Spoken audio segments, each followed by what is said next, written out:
Leksjon 1. Hotellfasiliteter. Ja, vi har treningsstudio i 3. etasje. Perfekt. Jeg skal sjekke det ut når jeg får sjansen. Det høres flott ut. Å ha tilgang til et treningsstudio mens du reiser er en slik bonus. Jeg er enig. Det gjør det lettere å opprettholde en treningsrutine selv når du er borte fra hjemmet. Definitivt. I tillegg er det en fin måte å lindre stress etter en lang dag med møter. Nøyaktig. En god treningsøkt kan virkelig lade opp energinivået. Jeg elsker det. Er det noen andre fasiliteter du ser frem til å bruke? Jeg er også spent på bassenget. Svømming er en av mine favorittmåter å slappe av på. Det høres fantastisk ut. Det er en så forfriskende måte å slappe av etter en travel dag. Ja. Jeg gleder meg til å ta en dukkert og nyte litt fritid. Leksjon 2. Grunnleggende vær. På ideen om at luft har vekt å presse ned på objekter, måler et barometer dette lufttrykket. Det er et fascinerende konsept. Det er utrolig hvordan noe vi ikke kan se har så stor innvirkning. Absolutt. Å forstå lufttrykket hjelper oss å forutsi værendringer effektivt. Ja. Det er interessant hvordan barometeret har blitt brukt i århundrer for å varsle stormer og fint vær. Høyre. Det er et enkelt, men viktig verktøy for både seilere og flygere. Jeg elsker hvordan vitenskap kan forklare så mange fenomener vi møter daglig. Nøyaktig. Det forbedrer vår forståelse av verden rundt oss. Og det oppmuntrer til nysgjerrighet for hvordan ting fungerer, noe som er så viktig. Ja. Vitenskap handler om å stille spørsmål og søke svar. Leksjon 3. Latterens kraft. Du vet, jeg kunne ikke slutte å le av den vitsen du fortalte tidligere. Det var bare for morsomt. Latter er virkelig viktig, er det ikke? Det bringer folk sammen og letter stemningen. Absolutt. Det kan gjøre en kjedelig dag til noe minneverdig og gledelig. Og det er fascinerende hvordan latter til og med kan lindre stress og få oss til å føle oss bedre. Nøyaktig. Noen ganger tror jeg latter er den beste medisinen vi har.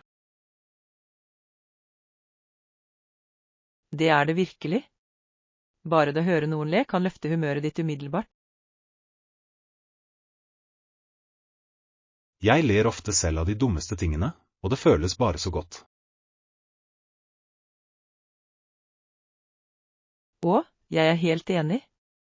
Det er ingenting som å dele en god latter med venner. Vel, her er det mer latter i livene våre. Leksjon 4. Den mystiske kunstneren. Vet du hvem kunstneren er bak det fantastiske maleriet vi så på galleriet? Jeg er ikke helt sikker, men jeg tror det kan være noen kjent, kanskje fra moderne tid. Det gir mening. Stilen har absolutt den moderne stilen over seg. Ja, og fargene var så levende, og fanget essensen av livet vakkert. Jeg vil gjerne lære mer om teknikkene som brukes i det stykket. Det er spennende. Definitivt. Kunst har en måte å uttrykke følelser på som ord noen ganger ikke kan formidle. Jeg føler at hvert penselstrøk forteller en historie, og inviterer oss til å tolke den på vår egen måte. Nøyaktig. Det er som en samtale mellom kunstneren og betrakten. Jeg lurer på hvor mange som har stått foran det maleriet, fortapt i tankene. Leksjon 5. Juryens rolle. Jeg husker at Henry sa at straffesaker skulle avgjøres etter meningene til 12 ærlige personer.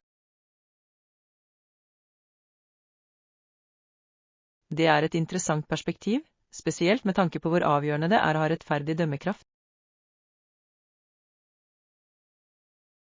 Nøyaktig. Stemmene til de som forstår forbrytelsen og dens innvirkning er avgjørende i slike saker.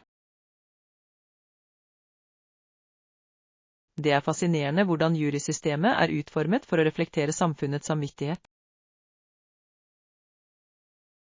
Ja, å ha ulike meninger kan føre til en mer balansert dom. Det er trøstende å vite at rettferdighet innebærer at forskjellige synspunkter kommer sammen. Jeg er enig. Det er en påminnelse om viktigheten av rettferdighet og integritet i vårt rettssystem. Og det synliggjør også ansvaret som følger med å være jurymedlem. Absolutt. Hver jurymedlem har makt til å påvirke noens liv betydelig. Leksjon 6. Hold deg frisk. Du vet, å holde seg hydrert og unngå alkohol hjelper også når det kommer til å føle seg energisk. Jeg føler meg vanligvis sliten når jeg kommer på jobb hvis jeg ikke har fått nok vann den dagen. Det er så lett å glemme hydrering, spesielt når vi har det travelt. Ja, og det er utrolig hvor stor forskjell det kan gjøre vårt generelle velvære. Jeg har lagt merke til at når jeg drikker mer vann, forbedres fokuset og energinivået mitt. Det er sant. Noen ganger overser vi enkle vaner som kan forbedre helsen vår. Det handler om å finne den balansen, er det ikke? Definitivt. I tillegg er det en fin måte å unngå disse ettermiddagsnedgangene. Her er det å ta sunnere valg hver dag. Leksjon 7. Tidene og illustrasjonene.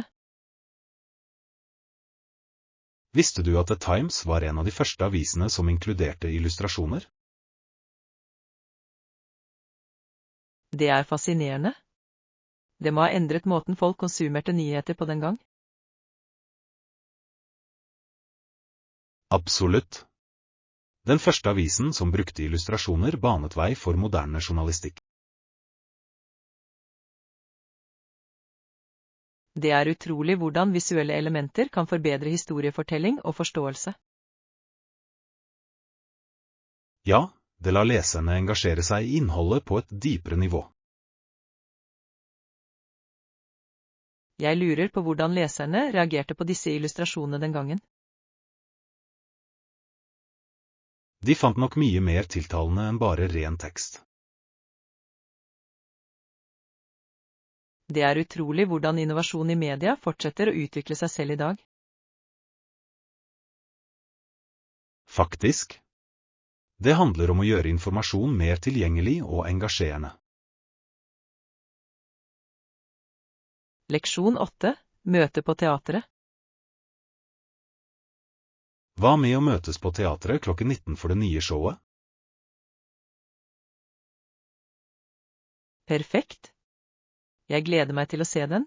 Vurderingene har vært fantastiske. Og, ikke glem å ta med billettene dine. Vi vil ikke gå glipp av. Absolutt. Jeg skal sørge for å ha dem klare.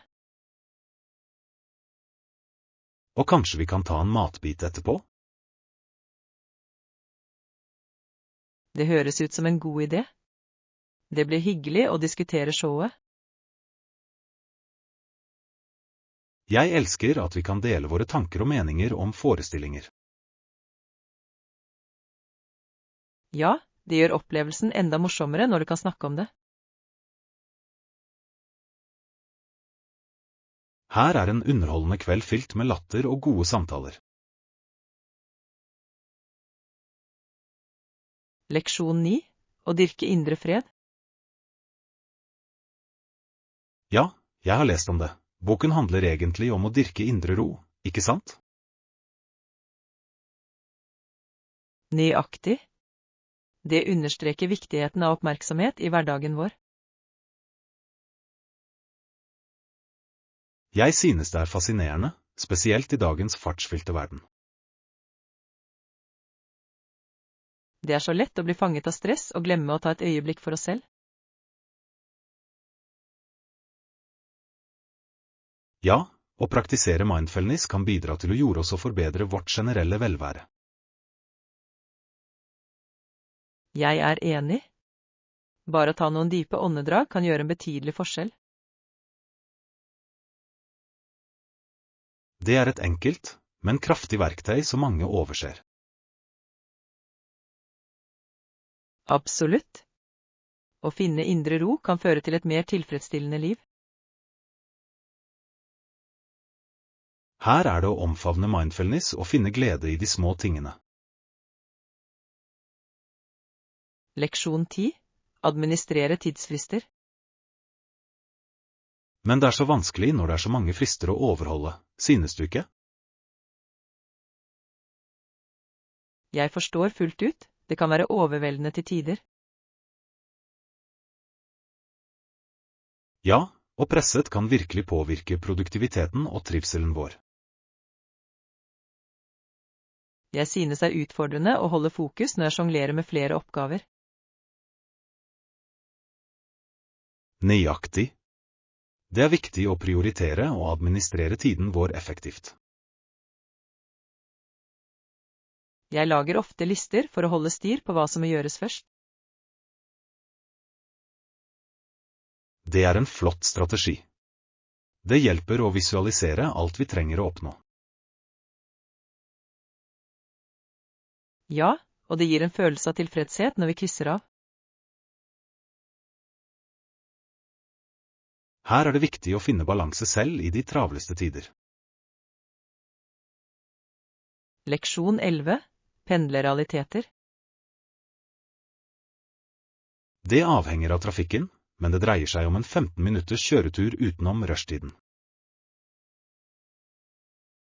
Det er ikke så ille. Jeg setter pris på hvor jevn pendlingen kan være på de tidspunktene. Ja. Det er utrolig hvor stor forskjell tiden på døgnet kan gjøre når det gjelder reisetider. Sikkert. Jeg prøver alltid å planlegge turene mine i roligere timer for å unngå stresset med stor trafikk. Det er smart. Det hjelper virkelig med å gjøre reisen mer behagelig. Jeg er enig. I tillegg gir det deg litt mer tid til å slappe av og nyte turen. Nøyaktig. Å lytte til musikk eller en podcast kan gjøre en ellers hverdagslig pendling til noe hyggelig. Ja. Det handler om å få mest mulig ut av tiden vi har, ikke sant? Absolutt. Litt planlegging kan gå langt i å forbedre våre daglige rutiner. Leksjon 12. Telefonetikett. Telefonetikette er så viktig, men noen føler seg fri til å være frekke. Jeg vet hva du mener. Det er overraskende hvordan manerer kan gå seg vill over telefonen. Nøyaktig. Det er viktig å behandle personen på telefonen med respekt og vennlighet. Ja, et enkelt "vær så snill" eller "takk" kan gjøre en stor forskjell i en samtale. Jeg mener at kommunikasjon alltid skal være respektfull, uavhengig av medium. Absolutt. Det gjenspeiler vår karakter og verdier. I tillegg kan en positiv tone føre til mer produktive interaksjoner. Jeg kunne ikke vært mer enig. God kommunikasjon er nøkkelen i alle aspekter av livet. Her er for å praktisere bedre etikette i våre daglige samtaler. Leksjon 13. Håndtere vanskelige klienter. Det er avgjørende å holde det kortfattet og profesjonelt når du arbeider med utfordrende kunder, tror du ikke? Absolutt. Klarhet er nøkkelen, spesielt når følelsene er høye. Jeg opplever at det å lytte aktivt hjelper. Det viser klienten at deres bekymringer blir verdsatt. Ja, å ta opp problemene deres umiddelbart kan virkelig redusere enhver spenning. En annen effektiv strategi er å forbli rolig og fattet, uansett hvordan klienten reagerer. Nøyaktig. Å holde seg rett i hodet bidrar til å lede samtalen i en positiv retning. Jeg tror også oppfølging etter den første samtalen kan forsterke tillit og tilfredshet. Det er et flott poeng. Det viser engasjement for å løse deres bekymringer. Her er det å mestre kunsten å håndtere vanskelige kunder med ynde. Leksjon 14. Velge riktig rakke. Jeg skal ha det i bakhodet. Jeg vil ha en pålitelig rakke som varer lenge, spesielt for mine kamper. Det er en smart avgjørelse. Investering i kvalitetsutstyr kan utgjøre en enorm forskjell i ytelse. Nøyaktig. Jeg har sett spillere slite med billige rackete som bare ikke holder mål. Ja, og det er frustrerende når du ikke kan stole på utstyret ditt under en viktig kamp. Jeg foretrekker noe som balanserer vekt og holdbarhet. Det påvirker virkelig svingen min. Det er sant. Å finne riktig grepsstørrelse er også avgjørende for komfort og kontroll. Jeg tror jeg skal besøke en spesialbutikk for å få noen råd før jeg kjøper. Det høres ut som en flott plan. Ekspertuttalelser kan lede deg til de beste valgene. Her er det for å finne den perfekte racketen som vil forbedre spillet mitt. Leksjon 15. Veibeskrivelse til spillestedet. Det er omtrent 10 minutters gangavstand herfra. Jeg håper det er lett å finne. Er det på venstre eller høyre side når vi kommer til hovedveien? Jeg tror det er til venstre. Vi trenger bare holde øye med det store skiltet. Det er nyttig. Jeg setter alltid pris på klare veibeskrivelser, spesielt på nye steder.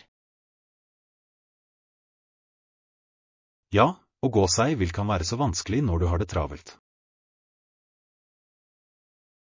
Nøyaktig. Jeg liker å ha en god retningssans før jeg legger ut. Jeg tror vi kommer til å ha det bra så lenge vi holder sammen og tar hensyn. Absolutt. I tillegg kan det ha en god kartapp hjelpe oss med å holde oss på sporet. Her er en jevn reise til målet vårt. Leksjon 16. Tips for konsistens. Det er imponerende. Noen tips til hvordan jeg kan holde meg konsekvent med treningen min? Absolutt. Nøkkelen er å etablere en rutine som passer inn i din livsstil. Ja, jeg tror det å sette realistiske mål kan bidra til å holde meg motivert. Nøyaktig. Det er viktig å lytte til kroppen din og tilpasse treningen deretter. Jeg sliter ofte med overtrening, finne den balansen er viktig. Det er sant. Restitusjonsdager er like viktige som selve treningsøktene. Å ha en treningskamerat kan også gjøre det lettere å holde seg til en tidsplan. Definitivt. Det legger til ansvarlighet og gjør prosessen morsommere.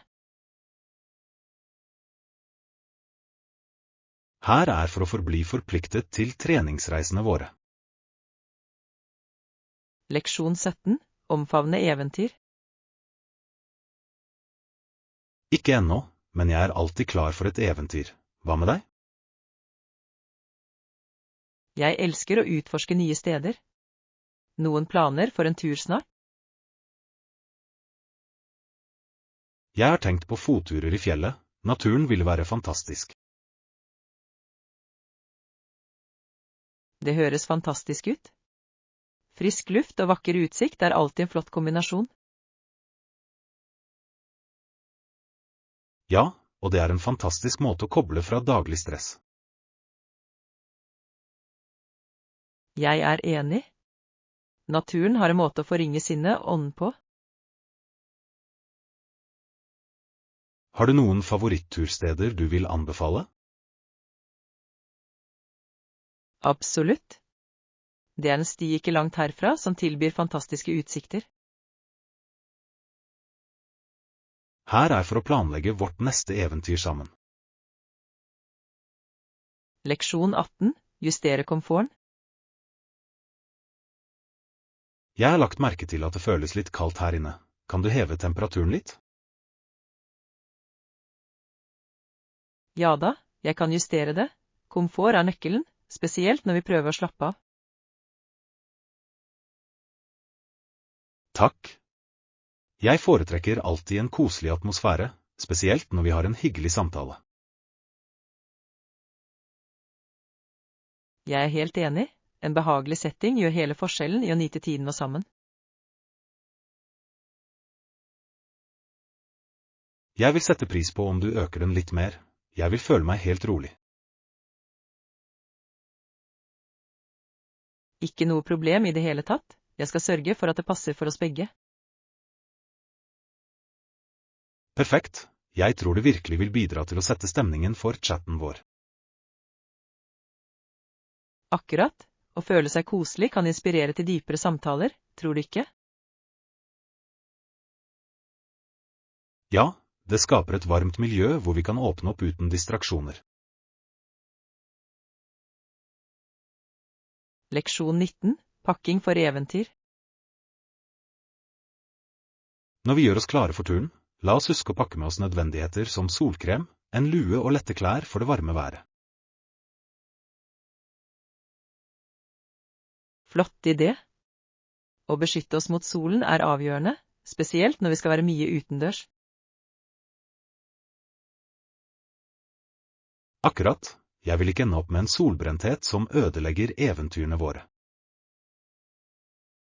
Ikke jeg heller. En bredbremmet lue kan være stilig og funksjonell på samme tid. Og lette klær vil holde oss kjølige og komfortable hele dagen. Det høres ut som vi er på samme side om hva vi skal ta med. Planlegging fremover er alltid fordelaktig. Ja, det hjelper å unngå stress i siste liten før vi drar ut på en morsom dag. I tillegg gjør da alt organisert pakkeprosessen mye smidigere.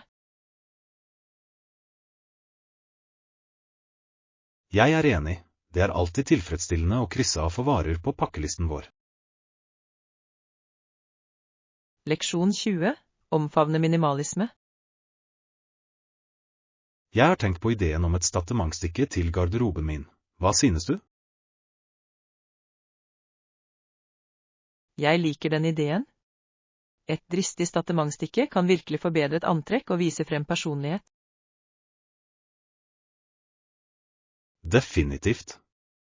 Men jeg er også fascinert av minimalistisk design. De har en viss eleganse over seg. Minimalisme kan være forfriskende og tidløs, slik at du kan uttrykke deg selv uten å overvelde utseendet. Nøyaktig. En enkel design kan noen ganger snakke høyere enn noe prangende. Det handler om å finne det som resonerer med deg personlig, det ikke? Ja, og det fascinerende hvordan forskjellige stiler kan fremkalle forskjellige følelser. Sikkert. Et statementstykke kan trekke oppmerksomhet, mens minimalisme gir en følelse av ro. Jeg tror det viktig å ha en balanse mellom begge i garderobene våre. Leksjon 21. Markedsføringsinnsikt. La oss diskutere målmarkedet for vårt nye prosjekt. Det avgjørende å forstå hvem vi prøver å nå. Absolutt. Å identifisere publikummet vårt vil hjelpe oss med skreddersy tilnærmingen vår effektivt. Jeg lurer på hvilke kanaler de bruker for å markedsføre lignende produkter, som kan gi oss verdifull innsikt. Høyre. Sosiale medieplattformer kan være utrolig kraftige for å nå yngre demografi.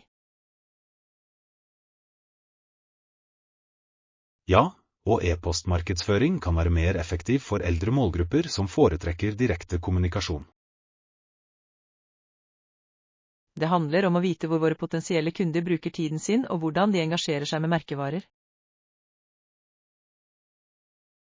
Nøyaktig. Vi kan tilpasse strategiene våre basert på plattformene som stemmer med dem. I tillegg kan forståelsen av atferden deres veilede vår innholdsskaping og meldinger. Det fascinerende hvor mye data som tilgjengelig for å hjelpe oss med å ta informerte beslutninger. Leksjon 22. Hardt arbeid observert. Her om dagen så jeg en liten mann med tykk hår hud på begge hender jobbe utrettelig og la ned 15 eller 16 timer om dagen. Det høres ut som en utrolig visning av dedikasjon og motstandskraft. Det slo meg virkelig hvor hardt noen mennesker jobber bare for å tjene til livets opphold. Ja, det en påminnelse om ofrene mange gjør for å nå sine mål. Jeg kunne ikke annet enn å beundre hans besluttsomhet. Det inspirerende å se slikt engasjement. Absolutt. Det får deg til å sette pris på innsatsen bak kulissene som ofte går ubemerket hen. Nøyaktig. Hver prestasjon har en historie om hardt arbeid og utholdenhet bak seg. Og det viktig å gjenkjenne og respektere disse historiene når de former samfunnet våre. Ja, og å dele disse erfaringene kan motivere andre til å strebe etter sine egne drømmer. Leksjon 23. Tidsstyring. Vet du tilfeldigvis når supermarkedet stenger? Ja, den stenger klokken 20. Så vi bør ha god tid til å komme dit.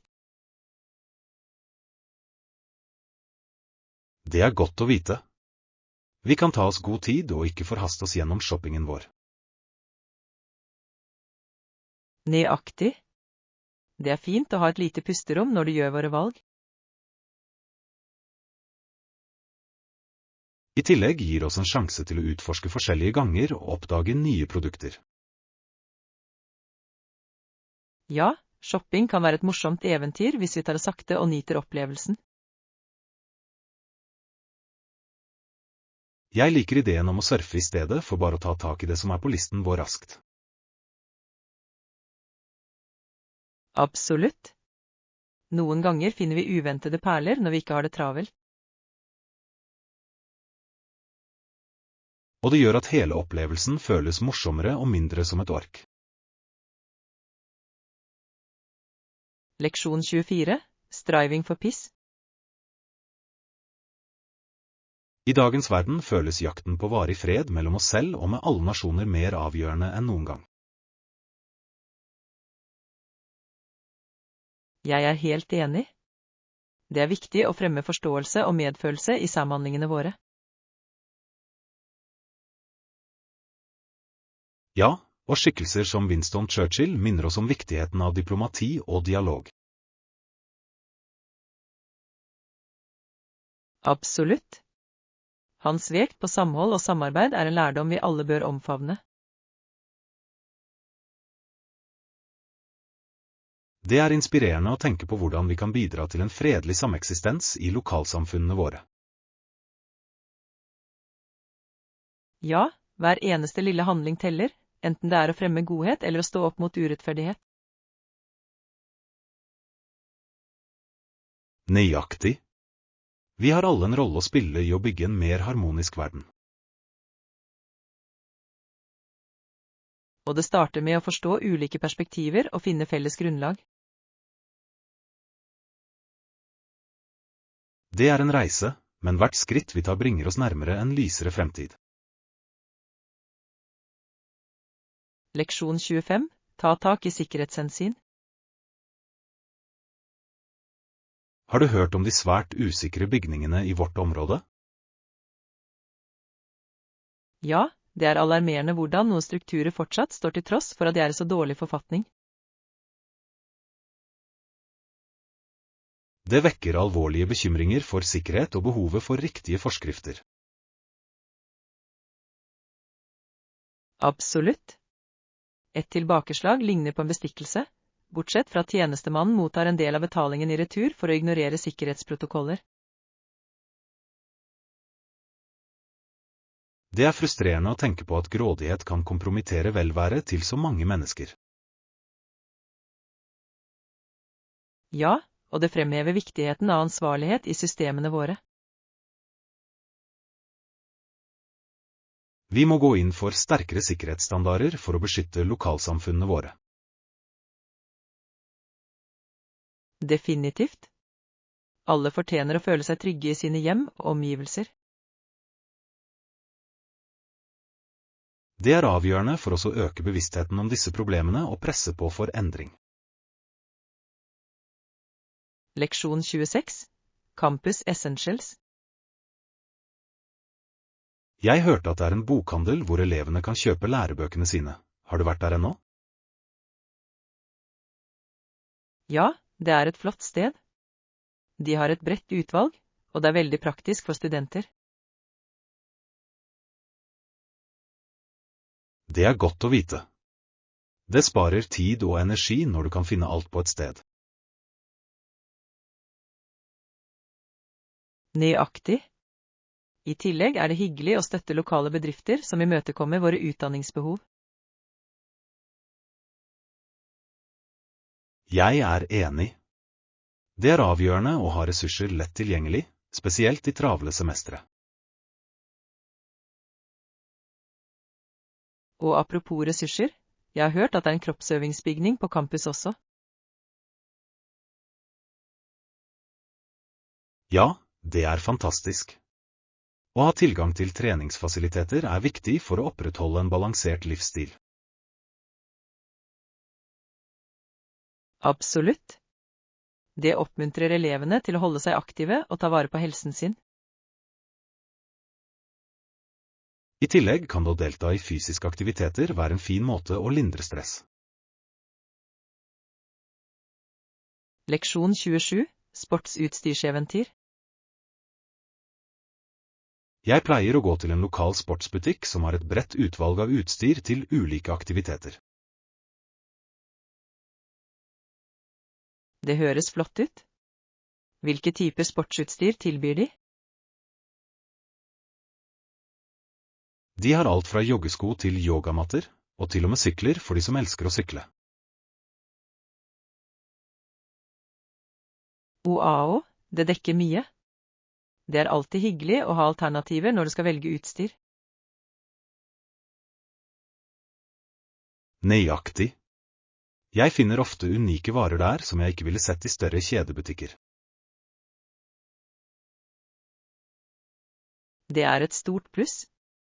Å støtte lokale bedrifter og samtidig finne kvalitetsprodukter er en vinn-vinn. Ja, Og de ansatte er vanligvis ganske kunnskapsrike, noe som hjelper når jeg leter etter råd. Jeg setter pris på når ansatte brenner for det de selger, det gjør handleopplevelsen mye bedre.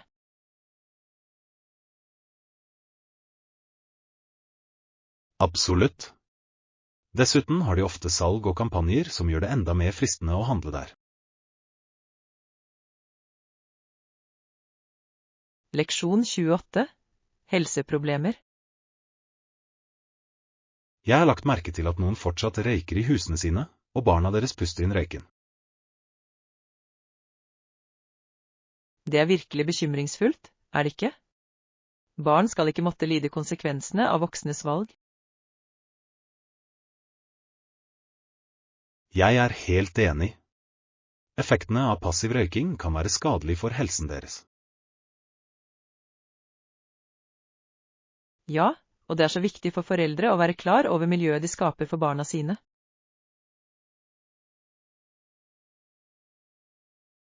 Det får deg virkelig til å tenke på ansvaret vi har for å beskytte den yngre generasjonen. Absolutt. Utdanning og bevissthet kan spille en betydelig rolle i å endre disse vanene. Jeg tror at å opprette røykfrie soner kan bidra til å løse dette problemet effektivt. Det er en god idé. Å fremme en sunnere livsstil kan føre til en bedre fremtid for alle.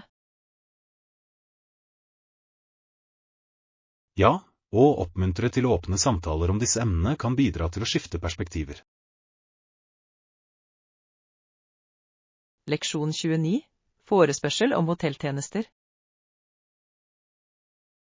Unnskyld meg, kan du fortelle meg om hotellet har vaskeritjenester tilgjengelig? Det er et flott spørsmål. Det er alltid praktisk å ha vaskeritjenester når du reiser. Ja, spesielt hvis du er på en lengre reise og trenger å friske opp garderoben. Nøyaktig. Å ha det alternativet kan spare deg for tid og gjøre pakkingen mye enklere. Jeg er helt enig. Det ville tillate oss å pakke lettere og unngå overpakking. Og det er fint å vite at du kan ha rene klær uten å måtte søke etter et vaskeri. Høyere. I tillegg gir det deg mer tid til å nyte ferien i stedet for å bekymre deg for gjøremål. Det er det fine med hotellfasiliteter, de kan forbedre den generelle opplevelsen. Hvis de har vaskeritjenester, vil det definitivt gjøre oppholdet vårt mye morsommere. Leksjon 30. Kontraktgjennomgang. Kan vi gå gjennom vilkårene i kontrakten en gang til? Sikker? Hvilke spesifikke vilkår vil du se nærmere på? Jeg ønsker å avklare betalingsplanen. Det er viktig for meg å forstå tidslinjen. Absolutt. Betalingsbetingelsene er avgjørende, spesielt for budsjettformål. Nøyaktig. Å vite når betalinger forfaller vil hjelpe meg med å planlegge økonomien min bedre. Og det er også viktig å bekrefte eventuelle straffer for sen betaling for å unngå overraskelser. Ja, jeg foretrekker å ha alt lagt ut slik at det ikke oppstår noen misforståelser senere. Det er en smart tilnærming. Tidlig kommunikasjon kan forhindre potensielle problemer langs linjen. Jeg er enig, å være grundig nå vil spare oss for tid og krefter i fremtiden.